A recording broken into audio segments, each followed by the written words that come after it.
Welcome everyone to another episode of Dino Times. I'm your host Dakota Morgan, coming to you from Phoenix, Arizona. And today is the first episode. I was just recording, to be honest. It is my first Dino Times of 2026. Dino Times here is, of course, a very popular show here on the channel. Been doing a lot of work in other places and such like that, but also doing work with zoos and other animals and college. Life gets a little bit difficult there, and you get to do a lot with animals, and it kind of really exhaustion, to say the least. But we're going back into Dino Times here, and we're going to be talking about the Giganotosaurs. There's a little behind the scenes here for those who follow on a daily basis here on the YouTube channel. Be sure to subscribe, leave a like for more. Alrighty, diving into the Giganotosaurs. Of course, so I do need to mention, this was the first episode we did here on Dino Times, but now we're diving into it again, since years and years ago, it has been in Jurassic World Dominion, and of course, in the Chaos Theory TV show as well. But now we're going to take a look at the true science behind this animal. Came from late Cretaceous Argentina, which was around 99.6 to 95 million years ago. It is part of the Carcharodontosauridae family, actually, and its full name is Giganotosaurus carolini.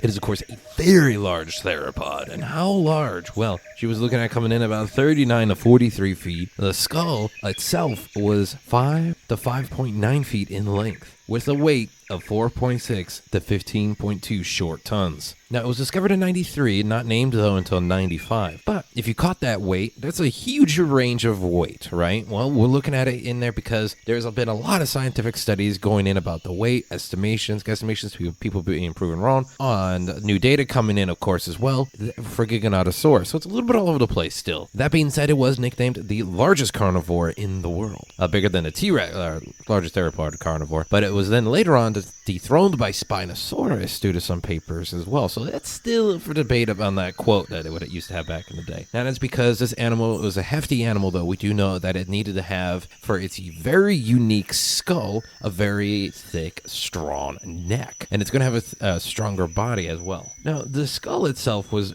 different compared to other theropods. Had different types of shapes to it, different types of pronunciations around the eyes, different types of the way the two jaw pieces connected together, the bottom and the lower. It even had a rough and wrinkled nasal bones as well. And that heavy body to keep up with that very large skull and that very thick neck there is going to be great for good offense and also defense as well. Now, that's a quick little fact about the Giganotosaurus that give you the true idea of the animal here. There's much more to dive into for the very specifics. It could be a whole video just on its skull. And also the changes in the science, but paleontology is always changing with science because of new data, new discoveries. Alright everybody, be sure to follow me on all my social media down in the description box down below. My Twitch, Instagram, and X. And of course, subscribe to the channel for more Dino Times, video games, podcasts, and much more. Alright everybody, and of course, as always, remember, science is real.